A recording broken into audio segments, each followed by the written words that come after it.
প্রতিষ্ঠানের রায় বৈষম্যহীন বাংলাদেশ, কাজেই একই প্রতিষ্ঠানে দুর্নীতি চলবে না, অবিলম্বে এই দুর্নীতি বাতিল করতে হবে।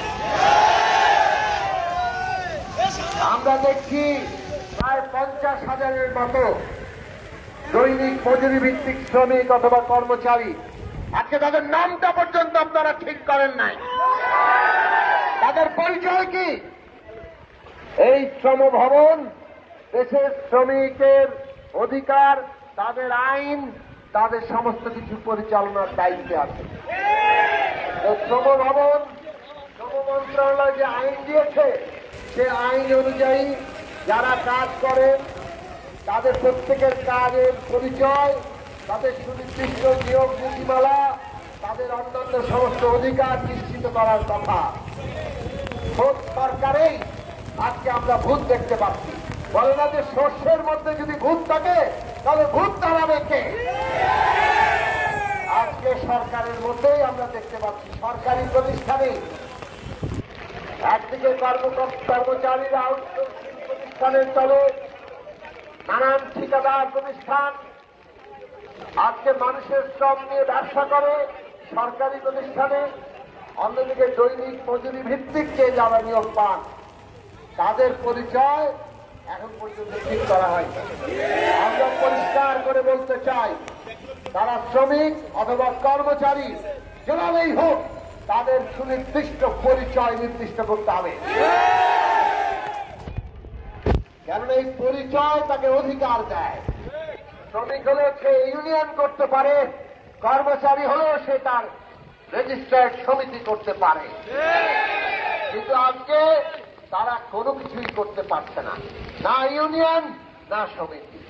আজকে রেজিস্টার্ড কোন ইউনিয়ন না থাকাতে অথবা সমিতি না থাকাতে তারা তাদের অধিকার, তাদের দাবি দাওয়া নিয়ে নিয়মতান্ত্রিক যে আন্দোলন, সেই আন্দোলনও পরিচালনা করতে পারছে না। কাজেই সরকারি প্রতিষ্ঠানে, খোদ সরকারে আজকে যে অন্যায় এবং বৈষম্য চলছে, আমরা কর্তৃপক্ষের দৃষ্টি আকর্ষণ করব যে এই বিষয়ে আপনারা অবিলম্বে ব্যবস্থা নেবেন। আমরা দেখেছি মাননীয় শ্রম উপদেষ্টা, শ্রম মন্ত্রণালয় সম্মানিত সচিব সহ কর্মকর্তারা আউটসোর্সিং কর্মচারীদের আন্দোলনের সময় তারা ধৈর্যের সাথে তাদের সাথে বৈঠক করেছেন, তাদের কথা শুনেছেন এবং একটা সুপারিশমালা অর্থ মন্ত্রণালয়ে পাঠিয়েছেন। অর্থ মন্ত্রণালয় থেকে ইতিমধ্যে একটা নীতিমালা আউটসোর্সিং কর্মচারীদের জন্য তৈরি করা হয়েছে। সেখানে অনেক দাবি মানা হয় নাই, কিন্তু তারপরও আউটসোর্সিং কর্মচারীদের আন্দোলনের স্বীকৃতি দেওয়া হয়েছে, বেশ কিছু অধিকার দেওয়া হয়েছে। কিন্তু আমরা আশ্চর্যের সাথে লক্ষ্য করলাম যে অর্থ মন্ত্রণালয় সেইখানে স্বতঃপ্রণোদিত হয়ে দৈনিক মজুরি ভিত্তিক শ্রমিকদের জন্য অথবা কর্মচারীদের জন্য কিছু নীতিমালা সেখানে লিপিবদ্ধ করেছেন, কিন্তু সেই নীতিমালা আগে এই দৈনিক মজুরি ভিত্তিক শ্রমিক অথবা কর্মচারীরা যে অধিকার পেতেন সেইগুলো অনেকগুলো কেড়ে নেওয়া হয়েছে। এইটা কেমন নীতিমালা হলো? আপনারা নীতিমালা করেন আন্দোলনের পরিপ্রেক্ষিতে, বাস্তবতা সময় অনুযায়ী, তাতে মানুষের কিছু উন্নতি হয়। আজকে বাজার দর বাড়ে, তার কিছু বেতন বাড়ে, তার অধিকার বাড়ে, নানান ধরনের ভাতা বাড়ে, ছুটি বাড়ে, কিংবা কর্মের নিশ্চয়তা বাড়ে। কিন্তু আমরা অদ্ভুতভাবে দেখলাম যে নীতিমালা তৈরি করা হলো, তারা বলছেন যে আগে কোনো নীতিমালাই ছিল না, এখন আমরা একটা নীতিমালা করেছি। কিন্তু এই নীতিমালা আগে যেসব অধিকার তারা ভোগ করতেন, এই নীতিমালা ইতিমধ্যেই তাদের অধিকারগুলো কেড়ে নেওয়া শুরু করেছে। আমি এখানে এসে শুনলাম যে একটি প্রতিষ্ঠানে বিজ্ঞান ও গবেষণাগারে আপনারা বলেছেন 22 দিনের বেতন তারা পাবেন, তো জুলাই মাস থেকে কার্যকর হওয়ার কথা, কিন্তু তারা 3 মাস আগেই তা কার্যকর করেছেন। এই সমস্ত নানান মন্ত্রণালয় অথবা প্রতিষ্ঠানে এইগুলো ঘটছে। মাননীয় অর্থ উপদেষ্টা, মাননীয় সম্মানিত অর্থ সচিব, আমরা আপনাদেরকে বলতে চাই বাস্তবে কি ঘটছে সেইটার দিকে আপনারা নজর দিবেন, সেই বিবেচনা আপনারা করবেন। কারণ বাস্তবে আপনারা যে উদ্দেশ্য নীতিমালা করতে চেয়েছেন সেই উদ্দেশ্য খুব এই মজুরি, দৈনিক মজুরি ভিত্তিক শ্রমিক কর্মচারীদের জন্য হিতে বিপরীত হয়েছে। তাদের যে অধিকারটুকু ছিল সেটাও অনেক ক্ষেত্রে খর্ব করে দেওয়া হয়েছে। কাজেই আজকে আমরা পরিষ্কার করে দাবি করব, এই বাংলাদেশে 2025 সালে এসে যখন 24-এর অভ্যুত্থান, বাংলাদেশে বৈষম্য থাকবে না এই রায় দিয়ে দিয়েছে, সেই সময় আজকে দৈনিক মজুরি ভিত্তিক শ্রমিক অথবা কর্মচারীদের জন্য তাদের মাতৃত্বকালীন ছুটি নাই, তাদের বাৎসরিক নৈমিত্তিক ছুটি নাই। অবিলম্বে তাদের মাতৃত্বকালীন ছুটি এবং বাৎসরিক নৈমিত্তিক ছুটি দিতে হবে। আজকে এই 2025-এ এসে সরকারি অফিসে কাজ করেন, কিন্তু তাদের উৎসব বোনাস নাই, বৈশাখী ভাতা নাই, ঝুঁকি ভাতা নাই, অধিকার ভাতা নাই, চিকিৎসা ভাতা নাই, শিক্ষা ভাতা নাই। অথচ একই অফিসের সমস্ত বড় কর্তারা, এমনকি যারা স্থায়ী কর্মচারী আছেন তারাও এই সব ভাতা অথবা উৎসব বোনাস এগুলো তারা পাচ্ছেন।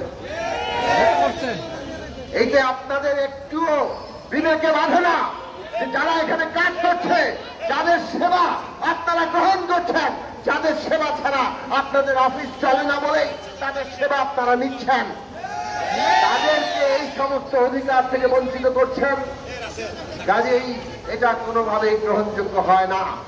আপনাদের নীতিমালায় অবশ্যই উৎসব বোনাস সহ সকল ধরনের সরকারি ভাতা যেটা অন্যান্যরা পায় সবই দৈনিক মজুরি ভিত্তিক শ্রমিক এবং কর্মচারীদের পেতে হবে।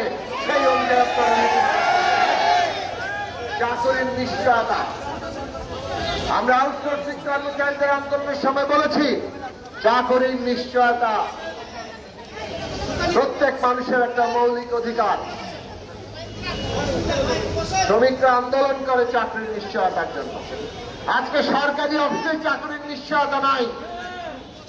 আউটসোর্সিং নীতিমালা পরিষ্কার করে লেখা হয়েছে, কোন ঠিকাদার কোম্পানি কোন আউটসোর্সিং কর্মচারীকে নিজেদের ইচ্ছা মতো ছাঁটাই করতে পারবে না। অবশ্যই ওই প্রতিষ্ঠানের কর্মকর্তাদের অনুমতি কিংবা তাদের সম্মতি লাগবে। আজকে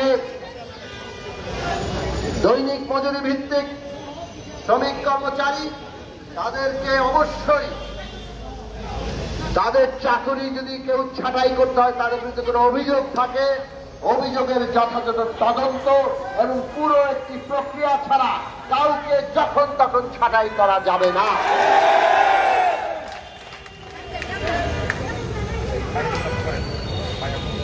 আপনারা মাসিক বেতন, আরে শ্রমিক তো লড়াই করে তাদের বাঁচার মতো মজুরির জন্য।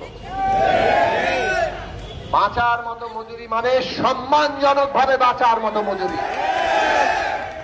একটি পরিবার, সে তার একজন শ্রমিক তার পরিবার নিয়ে, কর্মচারী তার পরিবার নিয়ে, তার সন্তানদের লেখাপড়া, স্বাস্থ্য, তাদের বাসস্থান, এই সব কিছু নিশ্চিত করতে পারে সেই রকম ভাবে সম্মানজনক ভাবে বাঁচার মতো মজুরি নির্ধারণ করতে হবে।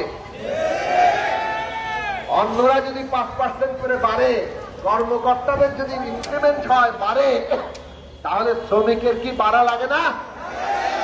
বাজারে কি দুই ধরনের দাম আছে? বাজারে তো দুই ধরনের দাম নাই। কাজেই প্রতি বছর বছর শ্রমিক কর্মচারীদের দামও, তাদের বেতনও বাড়তে হবে। নীতিমালায় সেইটাও যুক্ত করবে। চাকরির নিয়োগপত্র প্রদান, কর্মঘণ্টা নির্ধারণ, অনেক প্রতিষ্ঠানের পদবি থেকে বঞ্চিত। এইটুকু দিতে পারেন না, এটা তো হয় না। নীতিমালা করেন, এইগুলো সংযুক্ত করেন। জীবন বাজি রেখে করোনা মহামারীতে, এটা আমি বিশেষভাবে বলবো, কয়েকটি হাসপাতালে, এটা আমার জানা আছে, বিশেষভাবে মহাখালী হাসপাতালে আমরা দেখেছি যে মহাখালী হাসপাতালে আমরা করোনার সময় অনেককে এরকম দৈনিক মজুরি ভিত্তিক কর্মচারী হিসেবে নেওয়া হয়েছিল। জীবনের ঝুঁকি নিয়ে তারা মানুষের সেবা করেছেন, কিন্তু আজকে তাদের চাকরির কোনো নিশ্চয়তা নেই। এইটা কোনোভাবেই গ্রহণযোগ্য হতে পারে না। সরকার যদি এইরকম অমানবিক আচরণ করে, প্রয়োজনে কাজে লাগাবেন, প্রয়োজন ফুরিয়ে গেলেই আপনারা এইভাবে তাদের বিদায় করবেন, এইটা তো সরকারের কাছ থেকে আশা করা যায় না। সরকার তো কোনো ব্যবসা প্রতিষ্ঠান না, জনগণের ট্যাক্সের পয়সায় চলে। এই যে কর্মচারী শ্রমিকরা বসে আছেন, তাদেরও ট্যাক্সের পয়সায় চলে। সুতরাং জনগণের ট্যাক্সের পয়সায় যে সরকার চলে, যে রাষ্ট্র ব্যবস্থা চলে, তাদের প্রধান কর্তব্য হচ্ছে ন্যায় এবং ইনসাফ প্রতিষ্ঠা করা। রাষ্ট্র দাঁড়িয়ে থাকে ইনসাফের উপরে, ন্যায় বিচারের উপরে। রাষ্ট্র কিংবা সরকারি প্রতিষ্ঠান যদি ইনসাফ কিংবা ন্যায় বিচার কায়েম না করে, অন্যায় করে, বেইনসাফি করে, তাহলে সেই রাষ্ট্র টিকে থাকতে পারবে না। হাসিনা, শেখ হাসিনা আমরা দেখেছি পুরো রাষ্ট্রকে একটা ফ্যাসিস্ট রাষ্ট্রে পরিণত করেছে। অন্যায়, হত্যা, গুম, বেইনসাফি, এইটা ছিল তাদের রাষ্ট্র। টেকে নাই, পালিয়ে যায় না নাকি? তিনি 3 দিন আগে বলেছিলেন জনগণের অভ্যুত্থানে 3 দিন পরে পালিয়ে যেতে বাধ্য হয়েছেন। এই কথাটা মনে রাখবেন। কাজেই আজকে বাংলাদেশে আর কোন হাসিনাগিরি চলবে না, এবং এই সমস্ত কাজ হচ্ছে হাসিনাগিরি। যেখানে অন্যায় অবিচার দেখবেন, মনে করবেন ওইটাই হাসিনাগিরি। অন্যায় অবিচার আর হাসিনাগিরি এখন এক হয়ে গেছে। কাজেই বাংলাদেশে নতুন করে অন্যায় অবিচার আর হতে দেওয়া যাবে না। সেই কারণে মাননীয় শ্রম উপদেষ্টা, সম্মানিত শ্রম সচিব, আপনাদের কাছে আমরা আবেদন করব, এই দৈনিক মজুরি ভিত্তিক শ্রমিক অথবা কর্মচারীদের পক্ষ থেকে আপনারা তাদের সাথে বসুন, তাদের কথাগুলো শুনুন, এবং আপনারা তাদের ন্যায্য দাবিগুলো, আমি আবারও বলছি, এইখানে যা থেকে আপনারা বঞ্চিত বলে লিখেছেন, এর প্রত্যেকটাই ন্যায্য দাবি, প্রত্যেকটা হচ্ছে আপনাদের একেবারে ন্যায্য পাওনা। কাজেই আমরা এই দেশের নাগরিক, আমরা এই রাষ্ট্র যাতে যথার্থভাবে বিকশিত হয়, সকলকে নিয়ে আমরা উন্নতি করতে পারি, আমরা তার জন্য কাজ করি। এইখানে যে দাবি করা হয়েছে, এগুলো কোনটাই আকাশ কুসুম দাবি নয়।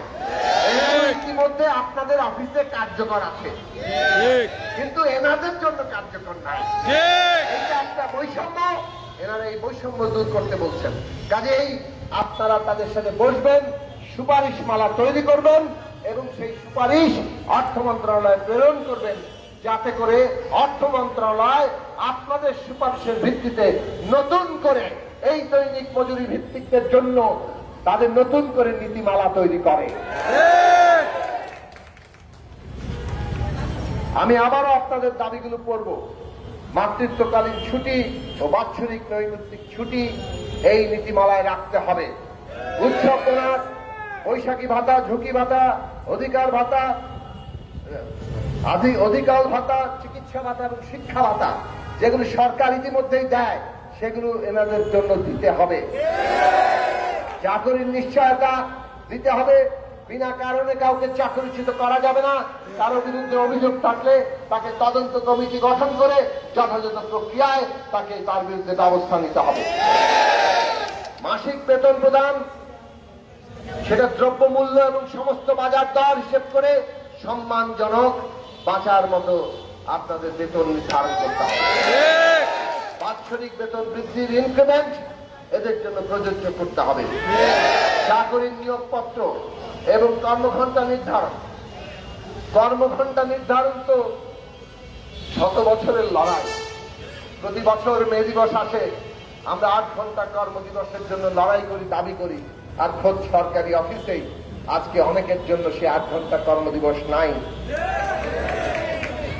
এই রকম অবস্থা গ্রহণযোগ্য নয়। কাজেই আপনারা অবশ্যই এই সমস্ত দাবিগুলোকে নীতিমালায় রাখবেন এবং আজকে করোনা মহামারী সহ যারা যারা বিভিন্ন গুরুত্বপূর্ণ সময়ে দায়িত্ব পালন করেছেন, কিন্তু আজকে তারা চাকরি থেকে বঞ্চিত, তাদেরকে চাকরিচ্যুত করা হয়েছে, তাদেরকে কিভাবে অগ্রাধিকার ভিত্তিতে আপনারা আবার ফেরত নিতে পারেন সেই ব্যবস্থা নেবেন। সর্বোপরি 22 দিনের বেতন কেন? কাজ করবে 30 দিন, বেতন পাবে 22 দিনের, এটা তো হতে পারে না। অন্যরা কি 22 দিনের বেতন পায়? এই বৈষম্য কোনোভাবে গ্রহণযোগ্য নয়। কাজেই নীতিমালা তৈরির সময় আপনাদের কাছে আবারও সবিনয়ে বিবেচনা করার অনুরোধ করি। বৈষম্য রাখবেন না। প্রত্যেকে প্রত্যেকের যোগ্যতা অনুযায়ী কাজ করবে এবং তার যোগ্যতা অনুযায়ী তার বেতন অথবা মজুরি পাবে। সেই নীতিমালা বাংলাদেশ রাষ্ট্রে প্রতিষ্ঠা করে আপনারা ইনসাফ এবং ন্যায়ের রাষ্ট্র প্রতিষ্ঠা করেন, সেইটাই আজকে আমরা আশা করি। আমাদের এই মাননীয় উপদেষ্টারা এবং মাননীয় সচিব মহোদয়রা যারা এই বিষয়ে দায়িত্বপ্রাপ্ত আছেন, তারা এই বিষয়ে অতি দ্রুতই একটা উদ্যোগ গ্রহণ করবেন এবং এর সমাধান করবেন। আপনারা সবাই ভালো থাকবেন, শান্তিপূর্ণ আন্দোলন করবেন। আমরা আশা করি এই অভ্যুত্থানের উপর দাঁড়িয়ে থাকা সরকার যাদের দেশের জনগণের সমস্ত দাবি দেওয়া যেগুলো ন্যায্য সেগুলোকে পূরণ করতে এগিয়ে আসবে। মাননীয় প্রধান উপদেষ্টা গত মে দিবসে বলেছেন, শ্রমিকদের যদি কোনো উন্নতি না হয় তাহলে নতুন বাংলাদেশ হবে না। আমরা তার প্রমাণ দেখতে চাই। এই যে দৈনিক মজুরি ভিত্তিক শ্রমিক 50,000-এর উপরে শ্রমিক, তারা খোদ সরকারি অফিসে কাজ করে। মাননীয় প্রধান উপদেষ্টা আপনার নেতৃত্বে সমস্ত পরিচালিত সরকারি প্রতিষ্ঠান এইগুলোতে কাজ করে, তাদের অধিকার প্রতিষ্ঠা করার ক্ষেত্রে উদ্যোগ নিয়ে আপনি আপনার নিজের কথার দাম রাখবেন, এইটা বাংলাদেশের মানুষের প্রত্যাশা করে। সবাইকে ধন্যবাদ, ভালো থাকবেন আপনারা। আমরা আশা করি যে শ্রম মন্ত্রণালয়ের পক্ষ থেকে এই দৈনিক মজুরি ভিত্তিক আন্দোলনকারীদের প্রতিনিধিদের সাথে আপনারা যথাসম্ভব দ্রুত বৈঠক করবেন এবং এর একটা নিরসন করবেন, সেই আহ্বান জানিয়ে আমি আমার বক্তব্য এবং সংহতি শেষ করছি। ভালো থাকবেন সবাই। আবারও সালাম, শুভেচ্ছা।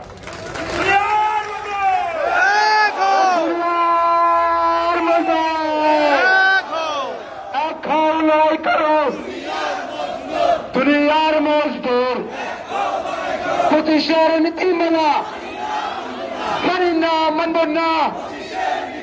25-এর নীতিমালা মানি না, মানব না। তুমি কে, আমি কে? শোষিত, শোষিত। তুমি কে, আমি কে?